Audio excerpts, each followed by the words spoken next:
Bismillahirrahmanirrahim. Assalamualaikum warahmatullahi wabarakatuh. Alhamdulillahirabbil alamin wa bihi nasta'in ala umuri dunya wal din. Sallallahu alaihi wasallam ala asyrofil anbiya'i wal mursalin. Pada kesempatan kali ini kita akan membahas mengenai tafsir dalam pandangan modern.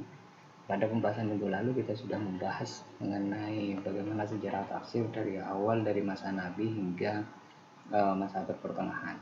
Dalam pembahasan sebelumnya kita sudah menjumpai bagaimana kondisi tafsir pada masa sebelum modern, yakni kajian-kajian tafsir sudah mengarah pada wilayah-wilayah yang sifatnya madhabiyah.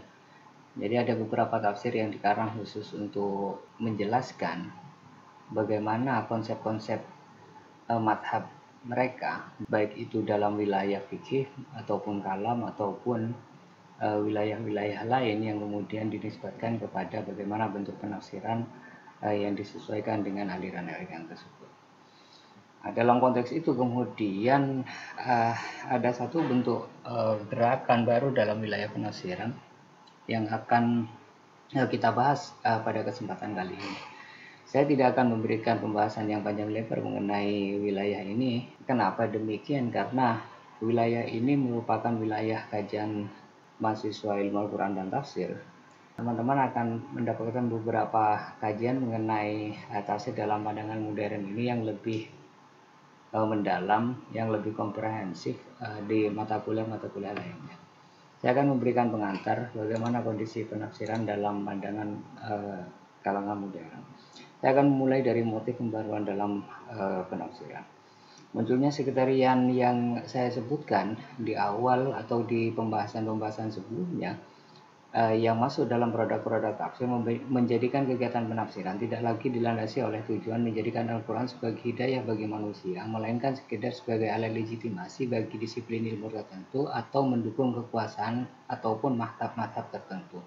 Sehingga validitas tafsir di masa itu cenderung hanya disesuaikan pada konsep-konsep aliran, konsep-konsep satu gerakan ataupun konsep-konsep yang diinginkan oleh para penguasa untuk melegitimasi kekuasaannya atau memberikan landasan kuat bagi satu aliran tertentu baik dalam fikih maupun dalam kalam. Sikap-sikap sektarianisme inilah yang mendorong lahirnya kritik dari para pemikir dan mufasir masa selanjutnya. Mereka berupaya mendekonstruksi dan merekonstruksi model penafsiran yang dinilai telah jauh menyimpang dari tujuan Al-Quran. Tradisi penafsiran pada abad pertengahan dianggap telah terkontaminasi oleh fanatisme mazhab dan kepentingan politik tertentu sehingga tampak sangat ideologis, subjektif, dan tendensius. Atas dasar ini kemudian beberapa kalangan pemikir kontemporer misalnya Ahmad Khan dan Muhammad Abduh mencoba melakukan reinterpretasi terhadap Al-Quran dengan menggunakan analisis yang lebih kritis terhadap korpus tafsir yang konservatif itu. Mereka cenderung melepaskan diri dari perdebatan mazhab dan memanfaatkan kajian-kajian keilmuan modern. Mereka kemudian merekonstruksi model pengkajian terhadap Al-Quran dengan epistemologi baru yang dapat menampung segala perubahan zaman dan kemajuan ilmu pengetahuan. Abduh misalnya memandang bahwa kitab-kitab tafsir pada masa sebelumnya tidak lebih dari sekedar pemaparan atas berbagai pendapat para ulama yang saling berbeda dan pada akhirnya menjauhkan diri dari tujuan diturunnya Al-Quran sebagai petunjuk.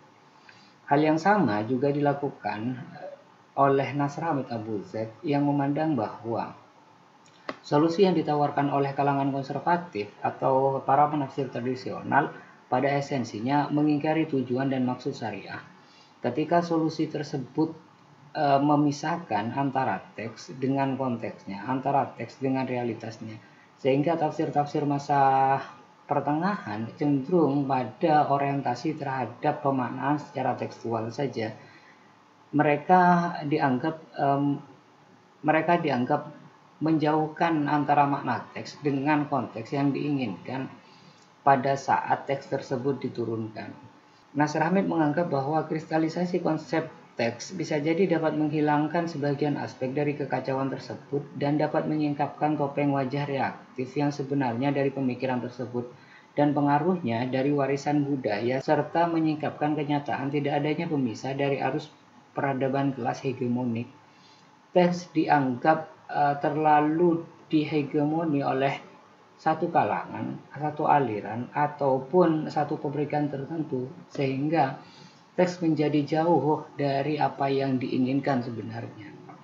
Dalam proses ini kemudian ada proses-proses yang mencoba untuk melakukan rekonseptualisasi terhadap bentuk penafsiran dengan mengajukan proses kontekstualitas atas makna teks. Pola rekonstruksi tafsir yang dilakukan pada masa ini, pada masa pembaharuan ini, tidak secara total membuang warisan peninggalan tafsir-tafsir pada abad sebelumnya.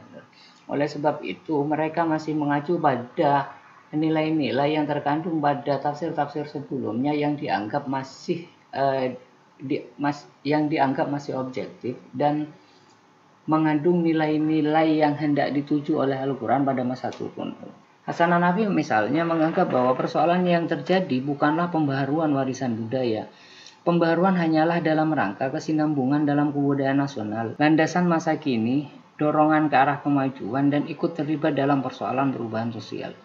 Perubahan bagi Hanafi dipandang sebagai upaya melakukan penafsiran kembali terhadap warisan budaya sesuai dengan kebutuhan masa, sehingga apa yang terkandung dalam teks-teks klasik kemudian dimanfaatkan untuk dilakukan rekonstruksi ulang berdasarkan pada kandungan makna yang terdapat dalam teks klasik tersebut yang disesuaikan kemudian maknanya terhadap konteks masa kini. Bagi Hasan Hanafi, otentisitas tradisi klasik itu merupakan dasar bagi kekinian, sehingga sifatnya hanya menjadi pendahulu bagi upaya reinterpretasi yang akan dilakukan yang sifatnya baru. Warisan tradisi masa lalu juga dapat mengantarkan kita pada konteks masa pemwahyuan, di mana dengan pengetahuan terhadap masa Al-Quran turun dapat mempermudah untuk memahami maksud dari ayat-ayat tersebut. Pengetahuan tentang masa Al-Quran turun hanya bisa dicapai dengan melakukan pembacaan terhadap warisan-warisan penafsiran yang sudah dilakukan sebelumnya, yakni pada masa awal ataupun masa pertengahan. Seperti yang saya jelaskan pada pertemuan-pertemuan sebelumnya. Karena setiap ayat yang turun dengan menggunakan istilah-istilahnya berhubungan erat dengan situasi yang melingkupi. Fathur Rahman misalnya menganggap bahwa kajian terhadap pandangan-pandangan mufassir, terutama dari generasi awal, akan sangat membantu untuk memahami Al-Quran secara holistik.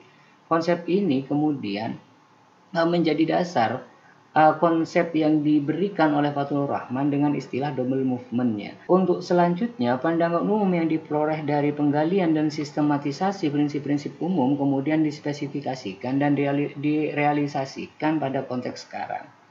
Tujuan dalam pola pembaharuan ini dalam penafsiran yang dilakukan oleh beberapa tokoh yang dikenal sebagai pembaharu tidak lain hanya untuk menjadikan Al-Quran sebagai wahyu yang baku. Mereka menganggap bahwa Al-Quran adalah wahyu yang statis yang selalu berkembang maknanya sesuai dengan tujuan syar'i. Dengan demikian, mereka mengembangkan model pembacaan dan penafsiran yang lebih progresif, bukan pembacaan statis dan ideologis. Ali Harab memberikan pandangan bahwa pembacaan terhadap Al-Quran haruslah didasarkan pada pembacaan atas teks yang tidak terbaca dan melakukan penyingkapan kembali atas teks yang tidak terbaca tersebut. Sehingga pola yang dilakukan oleh para pembaharu dalam kajian tafsir itu selalu ingin mendialektika antara tafsir dengan tradisi. Al-Quran sebagai sumber pedoman praksis seharusnya difahami dengan cara bagaimana ia difahami dan dipraktikkan di generasi awal. Hubungan penafsiran Al-Quran terhadap tradisi yang melingkupinya begitu dominan, tidak hanya dalam wilayah penafsiran. Perbedaan redaksi dan isi Al-Quran sendiri antara periode Makkah dan Madinah menjadi bukti adanya refleksi perkembangan wahyu yang disesuaikan dengan kedua konteks tersebut. Pada periode Mekah misalnya, yang merupakan pembangunan masyarakat baru yang berseberangan dengan masyarakat lama yang dominan di Mekah, yakni kalangan non-Arab, kalangan non-Islam yang banyak disebut sebagai di dalam Al-Quran sebagai orang-orang kafir. Pada masa ini, teks dipusatkan pada pembentukan intelijensia baru bagi masyarakat yang tercermin pada akidah tauhid dan penolakannya terhadap kemusyrikan. Fase ini merupakan pembentukan dasar-dasar yang akan membangun kembali kesadaran terhadap sesuatu yang sesuai dengan realitas baru yang ingin dibentuk oleh teks yakni satu kondisi masyarakat yang mengimani dan meyakini bahwa satu-satunya Tuhan adalah Allah dan Muhammad adalah utusan Allah dan Nabi Muhammad adalah utusan Allah. Jadi konteks baru ini yang hendak dibangun dari konteks lama, yakni penyembahan berhala. Pada fase ini juga, pada fase ini masih belum diperlukan pembentukan perundang-undangan apapun yang bersifat praksis. Sebab perundang-undangan dibentuk hanya pada realitas yang hidup dan dinamis. Pada fase kedua dari perkembangan wahyu, terbentuk satu fase yang diarahkan pada sifatnya pembangunan sosial dan pembuatan peraturan bagi pembangunan masyarakat agar lebih teratur. Fase ini hanya dapat terjadi pada satu masyarakat yang sudah mencapai tingkat stabilitas yang sudah mapan dan dimungkinkan menjadi dasar bagi suatu negara yang memiliki sifat-sifat dan batas-batas yang jelas. Tempat tersebut adalah Madinah, di mana dasar-dasar masyarakatnya telah terpenuhi sebagaimana pada fase historis. Begitu juga dalam hal penafsiran, rekonstruksi atas penafsiran satu ayat yang telah mapan di masa Rasulullah berdasarkan makna yang terkandung mengalami perubahan yang signifikan yang disesuaikan dengan tradisi yang berlaku pada masa itu. Tercatat salah satunya dilakukan oleh Umar Al-Khattab dalam beberapa masalah hukum. Umar memiliki pandangan berbeda dengan pemahaman literal teks Al-Quran mengenai kategori penerima zakat. Misalnya dalam satu ayat, innamas shadaqatu lil fuqara wal masakin wal 'amilina 'alaiha wal mu'allafati qulubuhum wa fir riqabi wal gharimina fi sabilillahi wa ibnis sabil. Fariidatan minallahi wallahu 'alimun hakim. Dalam ayat ini misalnya berbicara tentang hak-hak orang-orang yang berhak menerima zakat. Misalnya disebutkan bahwa orang yang berhak menerima zakat adalah lil fuqara wal masakin, bagi orang-orang yang fakir dan orang-orang yang miskin. Kemudian wal amilina 'alaiha, dan pengurus-pengurus zakat, wal mu'allafati qulubuhum, para mu'allaf yang bisa terbujuk hatinya. Kemudian wa fir riqabi wal gharimina fi sabilillah wa ibnis sabil. Dan beberapa kriteria lain yang misalnya budak yang telah dimerdekakan, kemudian orang-orang yang memiliki hutang, kemudian orang yang berjihad di jalan Allah. Nah, pemahaman tentang ayat ini menyatakan bahwa zakat yang diterangkan oleh ayat tersebut dan dikonfirmasi oleh sunnah semestinya diberikan kepada 8 kategori kelompok yang telah terdaftar dalam ayat tersebut. Tampaknya tidak ada bantahan selama masa kehidupan Nabi mengenai pemahaman ayat ini dan juga penerapannya. Namun, selama masa Khalifah Abu Bakar sebagai seorang penasihat Khalifah, Umar membuat keputusan yang menolak salah satu kategori penerima zakat yang disebutkan dalam ayat ini, yakni mereka yang di mu'allafati qulubuhum. Jadi, kategori mu'allafati qulubuhum oleh Umar dikeluarkan dalam mustahiquz zakah. Jadi dia dikeluarkan sebagai orang yang berhak mendapatkan zakat. Berdasarkan riwayat yang dikutip oleh At-Tabari, sebuah porsi zakat harus diberikan pada beberapa pemimpin suku-suku Arab yang belum menerima Islam dan dalam rangka mendorong mereka untuk masuk Islam. Pemberian zakat untuk golongan ini tetap berlanjut bahkan setelah mereka menjadi Muslim, mungkin dalam rangka pengakuan atas status mereka. Selama kekhalifahan Abu Bakar, dua pemimpin suku datang untuk mengambil bagian zakat mereka. Abu Bakar berkenan memberikan bagian mereka, tapi Umar menolak. Mereka kemudian melakukan protes dengan mengatakan bahwa Al-Quran memberikan hak ini kepada mereka dan bahwa hal ini telah dipraktikkan oleh Nabi hingga beliau wafat. Namun Umar merasa bahwa teks Al-Quran yang mereka perdebatkan diturunkan pada saat ketika Islam dan pengikutnya dalam keadaan lemah. Konteks ini kemudian diyakini oleh beberapa kalangan bahwa Al-Quran sebaiknya difahami dan dipraktikkan sebagaimana generasi awal dan sekaligus dengan cara bagaimana ia dipraktikkan dalam konteks modern.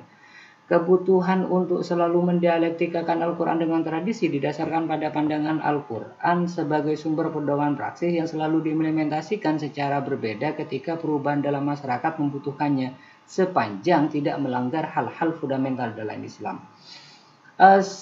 Daud Rahbar misalnya berpendapat bahwa firman Allah ditujukan kepada situasi manusia tertentu pada sebuah periode spesifik dari sejarah manusia.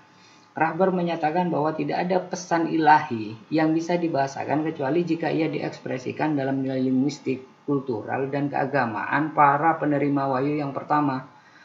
dengan menekankan pada aspek asbabun nuzul dan gagasan mengenai nasih mansuh sebagai kasus dalam poin ini, Rahbar menyarankan bahwa para mufasir sebaiknya mengindahkan kenyataan bahwa Al-Quran meski merupakan wahyu ilahi mengadaptasi diri dengan kondisi historis yang berubah bahkan dalam rentang waktu yang relatif singkat sejalan dengan lingkungannya. Hal-hal demikian yang menjadi pokok bagi para pembaru dalam kajian tafsir untuk membangkitkan kembali makna yang ada di dalam Al-Quran sesuai dengan konteks yang ada pada hari ini. Penyesuaian konteks ini dibutuhkan untuk menemukan relevansi kembali bahwa ayat Al-Quran selalu identik dengan konteks-konteks di mana ia diturunkan, sehingga ketika satu konteks berubah, maka konteks yang hendak dituju dari ayat itu juga harus disesuaikan dengan konteks masa kini agar Quran tetap menjadi pedoman dan bisa menjawab problematika yang dihadapi oleh masyarakat. Hal-hal demikian tidak dilakukan pada periode pertengahan, sehingga para pemikir pembaru dalam kajian tafsir kemudian membangkitkan kembali upaya-upaya ini agar pemahaman terhadap Al-Quran bisa lebih relevan dengan konteks perubahan yang terjadi di masyarakat Islam pada hari ini. Saya kira untuk perkuliahan hari ini saya cukupkan sekian. Kita lanjutkan pada perkuliahan selanjutnya. Wallahu a'lam bishawab. Assalamualaikum warahmatullahi wabarakatuh.